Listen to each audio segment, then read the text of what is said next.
Hola, hola, hola.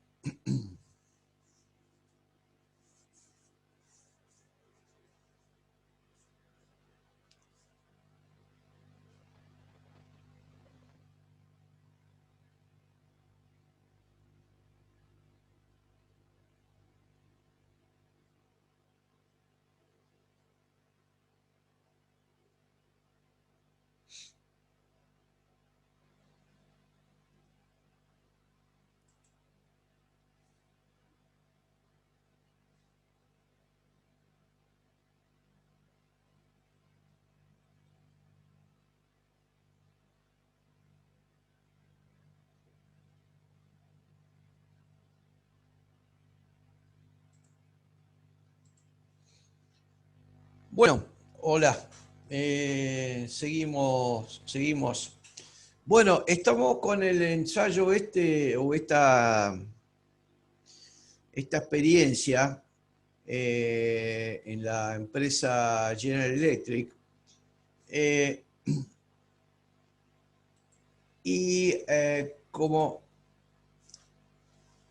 como yo le había comentado, eh, habían formado dos grupos, habían seleccionado dos grupos que estaban en la parte de armado de ciertos elementos, ciertos controladores que fabricaba General Electric. Estamos hablando de mediados de la década del 20, 1920 y pico, 24, 25. Eh, entonces, eh, a un grupo que lo llamaron Testigo, era un grupo, digamos, que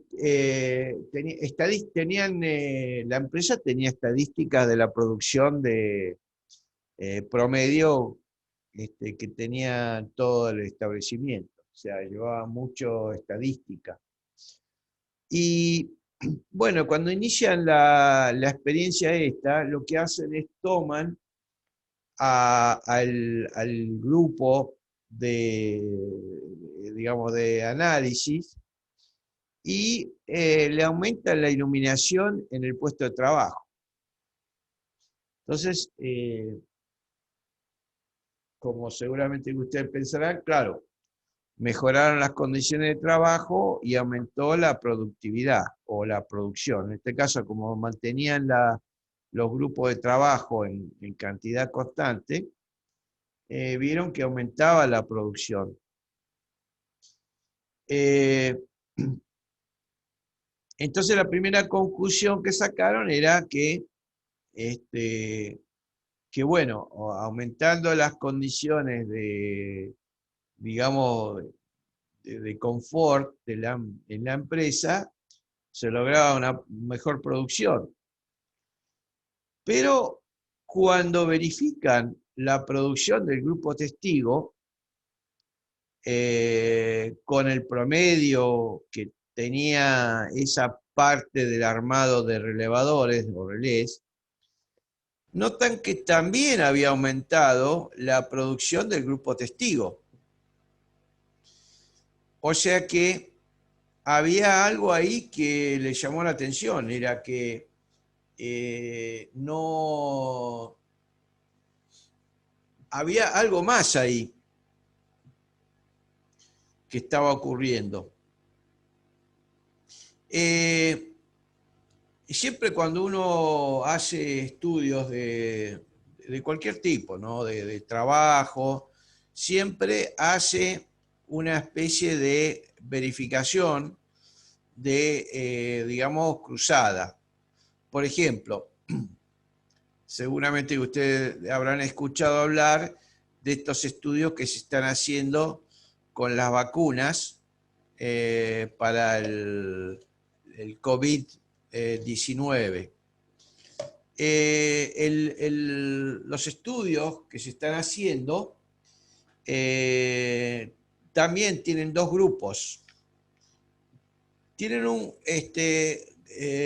dos grupos en los cuales a uno los vacunan con la vacuna que están tratando de demostrar la efectividad, y al grupo, al otro grupo, le suministran una vacuna, pero que es inocua, o sea, es un placebo, no tiene, le están suministrando algo, agua, digamos, por decirlo así.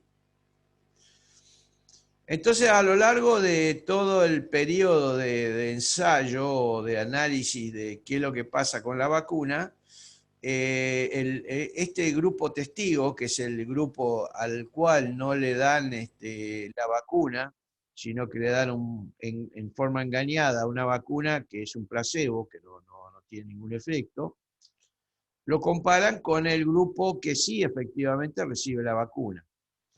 Entonces, lo que permite el grupo testigo es tener un parámetro de control para ver si realmente lo que estoy haciendo está bien o mal. Bueno, en el caso este de la General Electric, notan que hay una, un cambio sustancial en ambos grupos. Entonces pasan a una segunda etapa. eh, eh, Empiezan al grupo que era de análisis, le disminuyen la iluminación.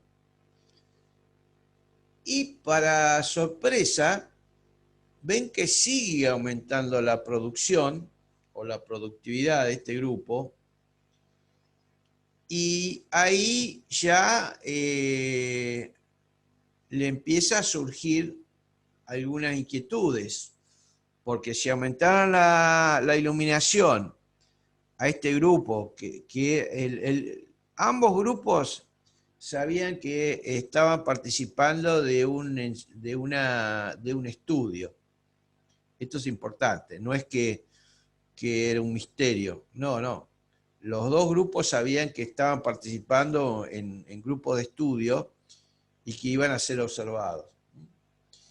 Eh, bueno, entonces pasan a una segunda etapa de estudio. Entonces ya empiezan a ver si le modifican el, el ciclo de trabajo, o sea, la cantidad de horas que tenían que trabajar, qué cantidad digamos, si le fijaban un nivel de producción, y les daban tiempo para hacerlo, y si superaban ese nivel de producción tenían descansos. O sea, en los apuntes van a encontrar un poquito más ampliado esta cuestión. Entonces se vieron que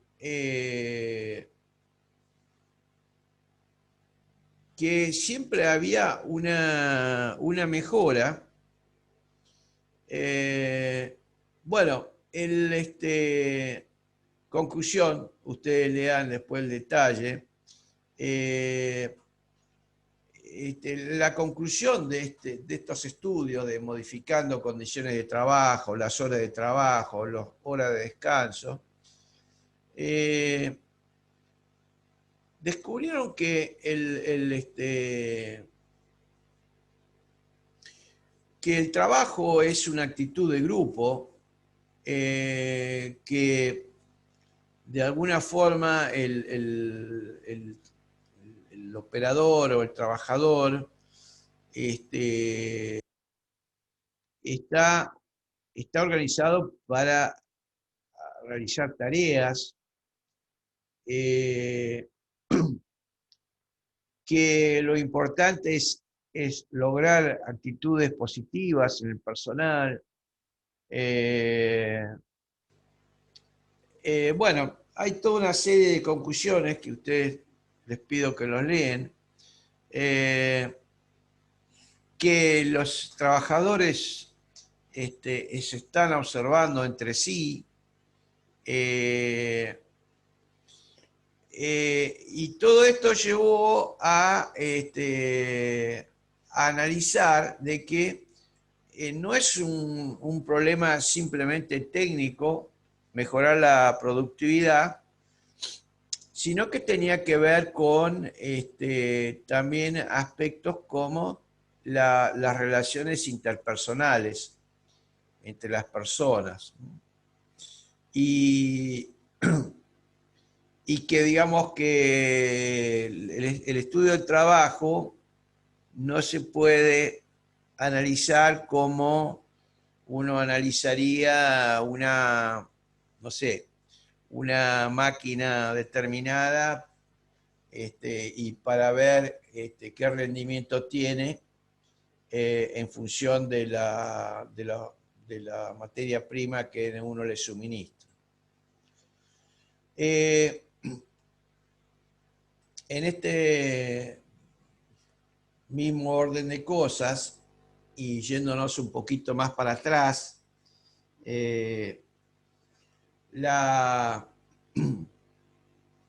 no incluí digamos, el estudio de, o la filosofía de Ford, porque ya era bastante con lo que estoy dando, pero es importante estudiar un poco lo que pasó con Henry Ford, con su, digamos, Henry Ford fue, digamos, una etapa, digamos, superadora de Taylor, porque él llevó a una, digamos, a un nivel superior esto del estudio científico del trabajo. Eh, Ford, no sé qué día tienen ustedes, ¿no? Pero eh, Ford no es el que inventó el automotor. Ford lo que hizo fue ser más eficiente en la producción de automotores. Entonces, Ford lo que hizo fue aplicó eh, criterios de trabajo que se utilizaban en otras industrias. Eh, él analizando otras experiencias laborales. Estamos hablando de Ford, estamos hablando del 1905, 1906 en adelante. Lo que Ford observó era la fabricación de automotores en sus principios había estado a cargo de las, los talleres o pequeñas fábricas que fabricaban carrozas. Cuando se empieza a estudiar el tema de utilizar el motor a vapor eh, eh, para montarlo sobre algún carruaje o algo, se hicieron experiencias este, con sistemas digamos, de combustión externa, o sea, las calderas a vapor con un sistema de pistón, pero se fabricaron vehículos, pero el problema que tenían esos vehículos era el problema del agua y eran bastante pesada la máquina, la caldera, lo montaron sobre un carro, digamos. En vez de tener un caballo, era ¿cómo se llama? Una máquina a vapor. Se dieron cuenta que era bastante impracticable. Eh, cuando se empieza a desarrollar el motor a explosión interna, las calderas a vapor o tipo, por ejemplo, locomotora, andaba bien en un ferrocarril, pero no para un equipo, digamos, que no va sobre ruedas, sino que va en el camino y es más chico y demás. Las locomotoras tenían la ventaja que iban en rieles, podían, con lo cual el riel disminuía sustancialmente la resistencia al avance del vehículo, con el cual era mucho más eficiente el, el equipo la locomotora, y entonces, pero alguien dijo, bueno, a ver, si hay una locomotora, ¿por qué no la usamos para también andar en el camino, sin tener rieles? Y bueno, empezaron a tener dificultades, hasta que se empieza a desarrollar el motor de combustión interna. El motor de combustión interna es el motor que funciona en base a combustibles líquidos. Cuando digo líquidas puede ser el gas, como actualmente se estaba usando mucho el equipo, los motores con equipo GNC, y con nafta o querosén o alcohol o gasoil o algún hidrocarburo no tan refinado como para llamarlo nafta. Se llamaba benzina, que es una especie de, de combustible, o sea, es una nafta más pobre, tiene menor poder calorífico, pero se empezaron a fabricar autos con estos motores a combustión interna, como yo les digo, pero las fábricas de automotores o los pequeños talleres de armado eran fábricas de carruaje. Por eso, si ustedes miran, los primeros autos se parecían a un carruaje, simplemente que le faltaba el caballo. Bueno, entonces, ¿qué pasaba? Los vehículos con un motor de combustión interna eran bastante caros, sumamente caros, porque, claro, se hacían en forma artesanal. Y Ford lo que observó era que lo que había que lograr era bajar el costo del vehículo, y eso se lograba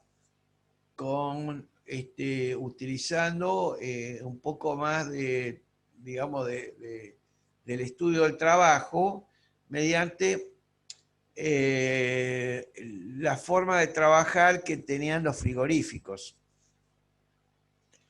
Los frigoríficos en aquel entonces, estamos hablando de finales del siglo XIX, o sea, 1890, 95,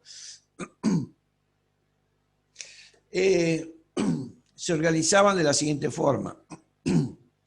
El ganado en pie iba caminando por una rampa y se ubicaba en el punto más alto del frigorífico.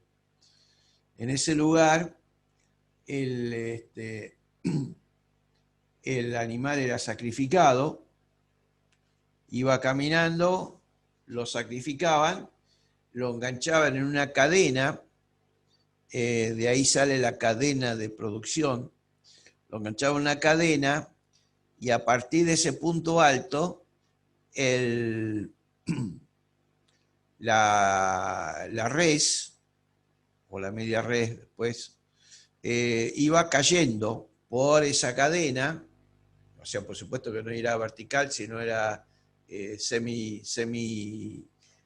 digamos, semi horizontal, ni vertical ni horizontal, o sea, tenía una pequeña pendiente, y ese cuerpo del animal iba bajando a las distintas etapas de la actividad de faena. Le sacaban la sangre, le empezaban a sacar el cuero, o sea, y utilizaban el mismo peso del animal para que bajara por esa cadena de producción. Y de ahí Ford se dio cuenta que... ¿y qué pasaba? A medida que iba bajando, aparecían distintos, pasaba por enfrente de distintos equipos de lo que se llamaba el despostado, que era ir sacándole por el cuero, después ir abriéndolo y sacándole digamos, la parte interna del vacuno. Y había grupos especializados a medida que iba bajando la res o el cuerpo este. Así que Ford lo que hizo fue, digo, bueno, voy a usar un procedimiento similar, nada más que él montaba el chasis, lo montaba, lo enganchaba en un sistema de cadena que iba llevando a ese chasis a lo largo del piso de la fábrica de Ford y, pasaba por enfrente de los trabajadores y cada uno le ponía el motor, otro le ponía el volante, le ponían las ruedas, hasta que llegaba al final de la cadena de producción y salía el vehículo ya totalmente armado. Ese método de producción tenía una gran ventaja porque tenía un rendimiento, o sea, una producción bastante interesante. Era distinto que en el sistema de carruajes o antiguo, a donde ponían la carrocería y iban, los obreros llevaban las partes hasta donde se estaba armando el vehículo, hasta que lo tenían terminado. Había un rendimiento diferencial importante, o sea, Ford superó. ¿Qué logró Ford? Bueno, logró disminuir el costo de la mano de obra, de la producción. Era una persona sumamente inteligente, muy hábil para los negocios. Entonces, ¿qué logró? Su gran logro fue hacerlo más económico, pero no solamente utilizando las herramientas de la dirección científica del trabajo, sino que, por ejemplo, una cuestión importante era digamos, el concepto de, por ejemplo, la industria automotriz no es una industria que hace, digamos, integral, sino que integra a distintas actividades para lograr un determinado producto, que es el vehículo. Entonces, Ford compraba la caja de cambio, por ejemplo, se la compraba un fabricante, y entonces él le especificó al fabricante de las cajas de cambios que la caja de cambio debería venir en un cajón con determinadas medidas, que debía ser de una madera específica, y uno diría, pero ¿cuál era el interés en el cajón? Si lo que le interesaba la caja de cambio. No. Lo que pasa es que esa caja de la caja, el envoltorio de la caja de cambio, no se rompía, sino que se desarmaba y se convertía en el piso del Ford T, el primer vehículo que fabricó Ford en serie. Con lo cual empezó a tener un criterio de disminuir los desperdicios en la fábrica. Entonces, muy interesante el criterio, porque no era solamente el estudio científico del trabajo, sino que optimizar los recursos. Y él, por ejemplo, ustedes, acá no se usa mucho el carbón compactado, pero en Estados Unidos la carbonilla, o sea, el carbón en polvo, se comprime y se fabrican con una especie de ravioles de carbonilla, que son los que usan en las que ustedes ven siempre en las películas norteamericanas, que en vez de una parrilla cuadrada como tenemos nosotros, el horno chileno, ellos tienen una, como si fuera una parrilla redonda, y que adentro ellos ponen, son bastante, digamos, qué sé yo digo salvajes, porque eh, con la carbonilla fabrican la prensan, digamos, y fabrican como una especie, lo que llaman ellos briquettes. Briquettes son como unos ravioles de carbonilla. Entonces ellos lo que hacen es, en algunos lugares se ve eso, especialmente en las ciudades grandes, en Buenos Aires, o ciudades, no acá en esta zona no, porque lo más común es usar carbón de leña o leña directamente. Lo que ellos hacen es, agarran estos briquettes, lo ponen dentro de esa palangana redonda, le ponen un poco de nafta o de algún combustible, le tiran un fósforo y eso, digamos, al principio larga mucha llama, pero después se convierte en una brasa como cualquier fuego. Y eso es la base de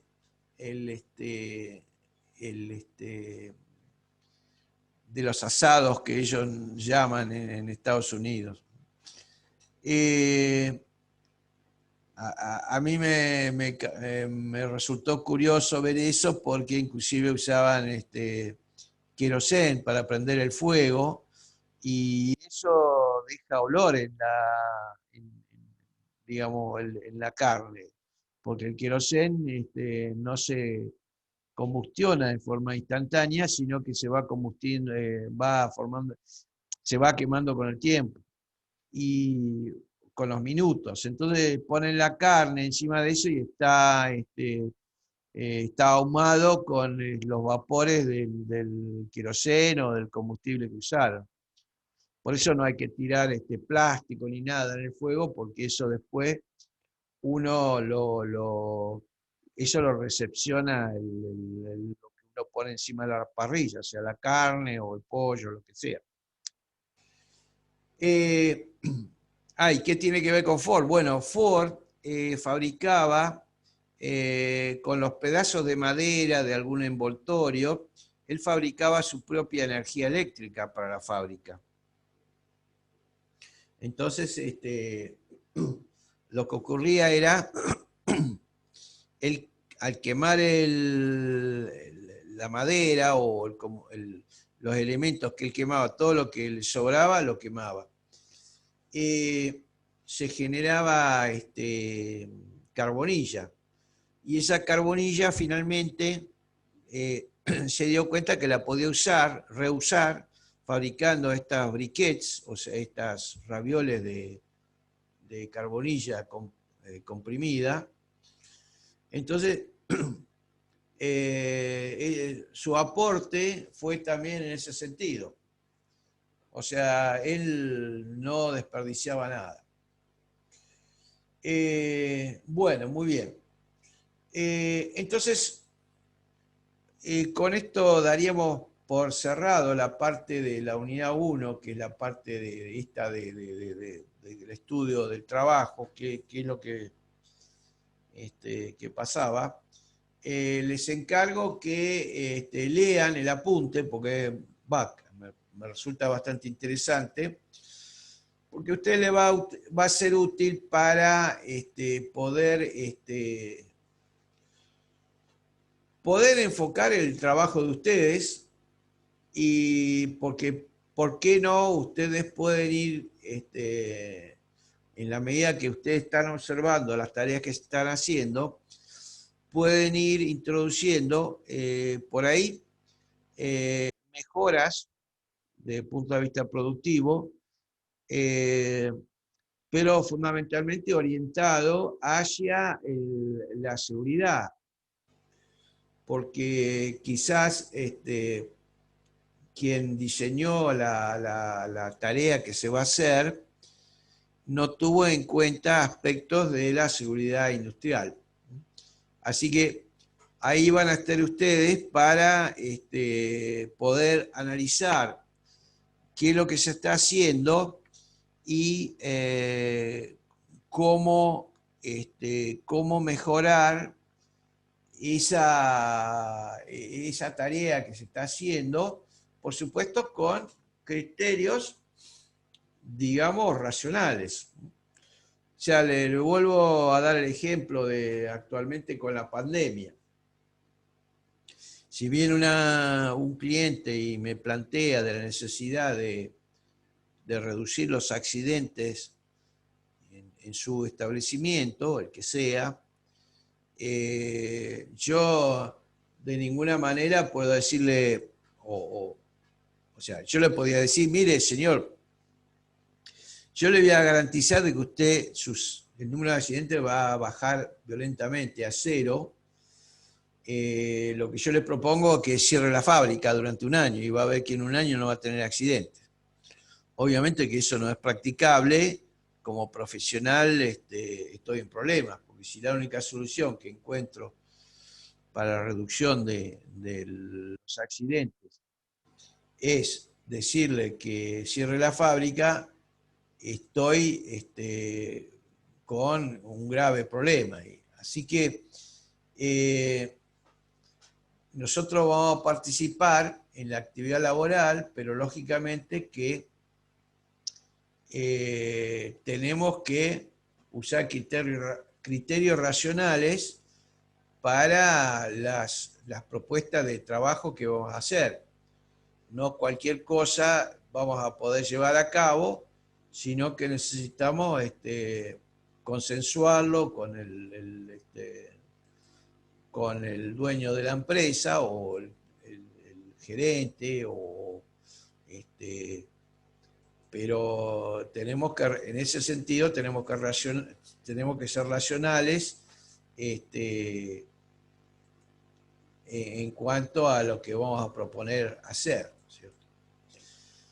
Así que bueno, en la segunda unidad ya tiene que ver con el tema de la organización del trabajo. Nosotros, nosotros vamos a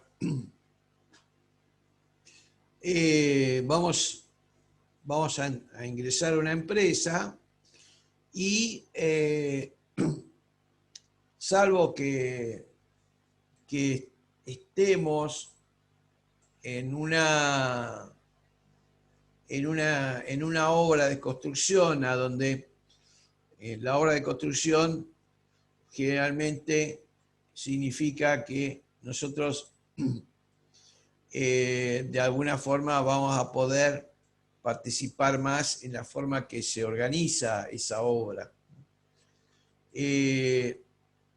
Nosotros en cualquier organización vamos a tener una organización. Si yo,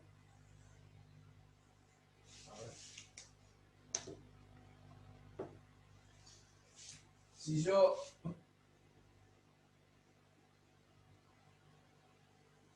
observo la organización de la empresa, yo esa organización la voy a poder dividir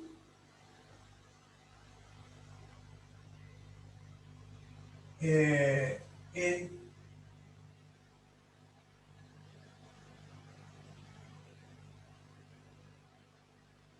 voy a tener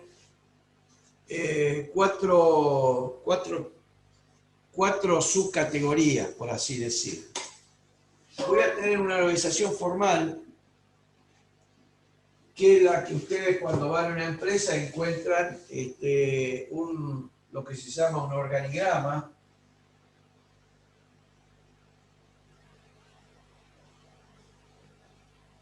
El organigrama es como una especie de foto de cuáles son las relaciones dentro de esa empresa, pero esta va a ser, el organigrama va a ser la formal.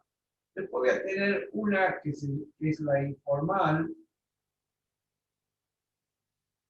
A ver, parece que me estoy quedando sin tiempo. A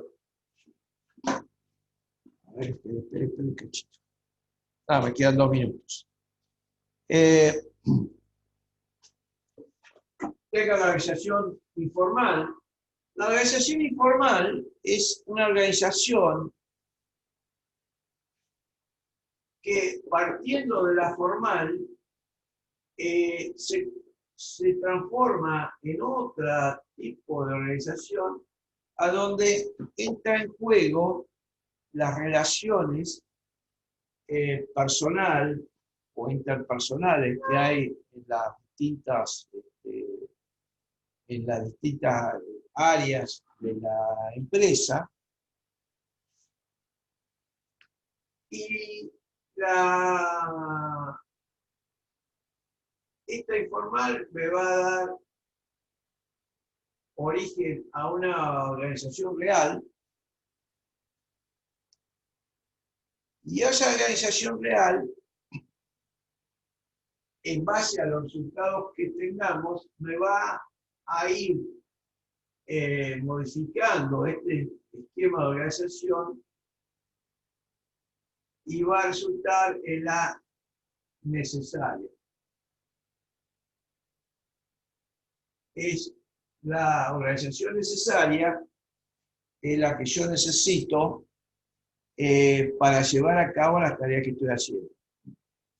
Se me está por cortar, así que seguimos en unos 10-15 minutos.